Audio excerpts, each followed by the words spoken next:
श्री राधे राधे, हरे कृष्णा।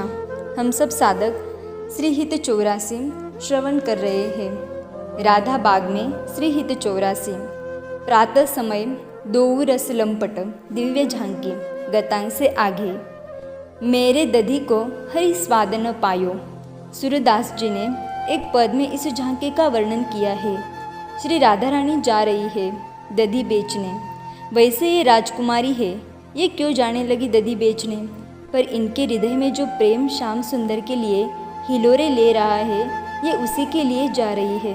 पर श्याम सुंदर को अभी आता नहीं है प्रेम कैसे किया जाता है। ये तो बस अपने सखाओं के साथ हंगामा करना ही जानते हैं। हंगामा किया, दधी की मटकी फोड़ दी, दही खा लिया, इधर उधर बिखेर दिया और चले गए। सूरदास जी कहते हैं, दुखी श्री राधा अपनी सखियों से कहती है, दधी का स्वाद नहीं पाया हरि ने, फिर कैसे स्वाद मिलता।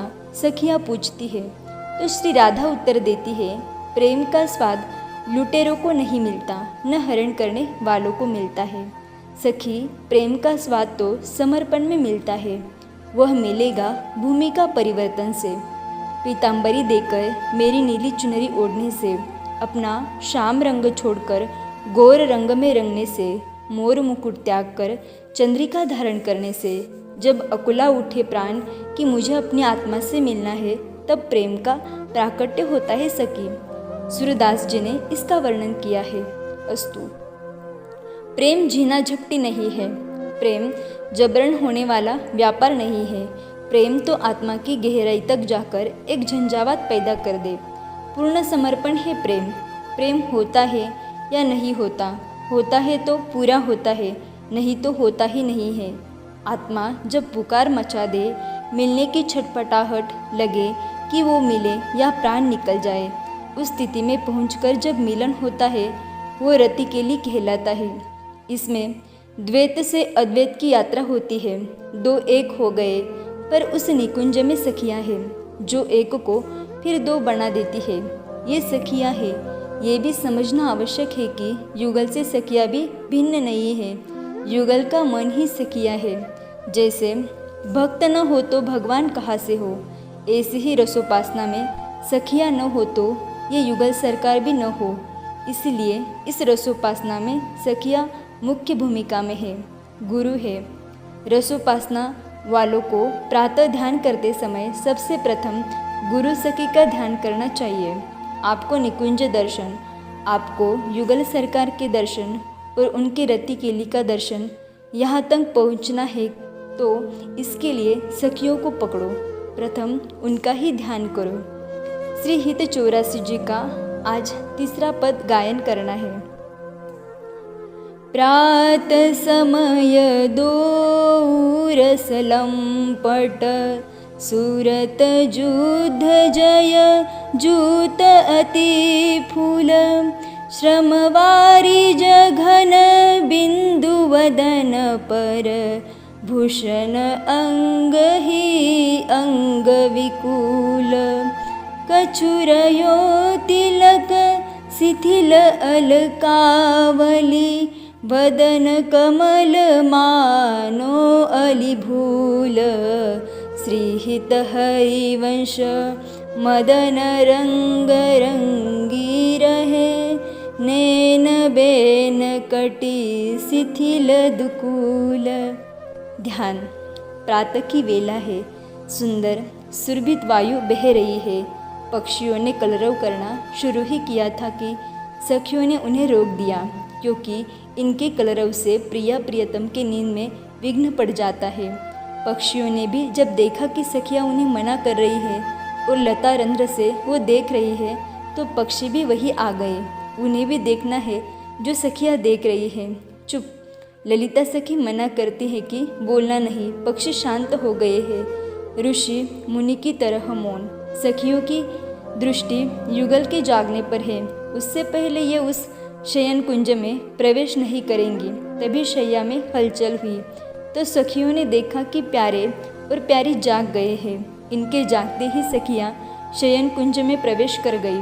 ओहो, इनके प्रवेश करते ही प्रियाजू अपने अंगों को नीली साड़ी से छुपाने लगी। इस दिव्य झांकी का दर्शन करते हुए हित सजनी आगे आई और अन्य सखियों से कहने लगी। हित सजनी जब बता रही थी तब सखिया ही नहीं पूरा श्रीवन उनकी बातों को सुन रहा था। लता पक्षी सब सुन रहे थे। हित सजनी वर्णन करती है, देखो देखो सखी, प्रातः की वेला में हमारे रस लंपट जुगल जाग गए हैं। क्या कहा? रस लंपट? निकुंज की सारी सखियाँ हित सजनी की बात सुनकर हंस दी। तो हित सखी बोली, क्यों तुम्हें दिखाई नहीं दे रहा? देखो दोनों ने रात भर विहार किया है, सूरत सुख खूब लूटा है, रति केली मचाई है, फिर भी तृप्त नहीं हुए। देखो इनके नयनों में अभी भी एक दूसरे में डूबने की प्रबल कामना इनके अंदर है। इसलिए सखी मैंने आज इन युगल को ये नाम दिया है, रस लंपट। ये सुनकर सारी सखियाँ हंस पड़ी। तो तुरंत प्रियाजू ने अपने अस्त व्यस्त वस्त्रों को संभाल लिया।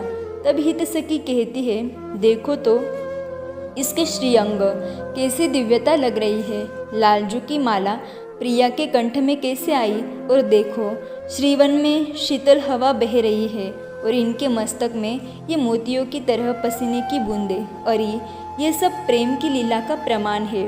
अंग के गहने बदल गए हैं। प्रियाजू का हार लालजू के कंठ में है और लालजी की माला प्रिया के कंठ में। तभी पक्षीगण आनंदित होकर कलरव करने लगते हैं, जिसके कारण प्रियाजी और शर्मा जाती है। सखी देख, माथे में तिलक नहीं है। प्रिया श्याम बिंदु धारण करती है और श्याम सुंदर लाल लोरी, पर देखो दोनों के मस्तक में तिलक नहीं। ललिता सखी ने धीरे से कहा, थोड़ा है, बाकी पूछ गया है। वही तो। हित सखी मुस्कुराती है। बार बार पसीने आने से वो तिलक बह गया, थोड़ा बहुत बचा है। ये कहते हुए कुछ देर के लिए सखियों की दृष्टि ठहर जाती है। वो प्रातः की इस झांकी का दर्शन करती है तो और सुदबुद खो देती है, फिर अपने को संभालती है, क्योंकि यही सखियाँ है जो रस केली की प्रेरक है। सखी देखो, अपने आप को संभाला हित सखी ने। फिर आगे वर्णन करने लगी। श्री राधा जी की अलकावली तो देखो कैसी बिखरी हुई है, पर शोभा दिव्य लग रही है। सखी ऐसा लग रहा है बस देखते ही रहे। अरे अरे देखो, अलकावली पवन के बहने से इधर उधर हो रहे हैं। अब तो वो कानों के कुंडल में जाकर उलझ गए हैं। सखी ऐसा लग रहा है कि कमल के पुष्प पर मानो भंवर बैठ गया हो और अपनी चंचलता को भूल गया हो। वो उड़ना ही नहीं चाहता अब। सारी सखियाँ मंत्रमुग्ध होकर देख रही है बस। हित सजनी सबका ध्यान खींचती हुई कहती है, आहा देखो तो प्यारे की पीताम्बरी और प्यारी की साड़ी दोनों ढीले हो गए हैं। इतना ही नहीं, अब इनके नेत्रों को फिर से देखो। प्रेम और आनंद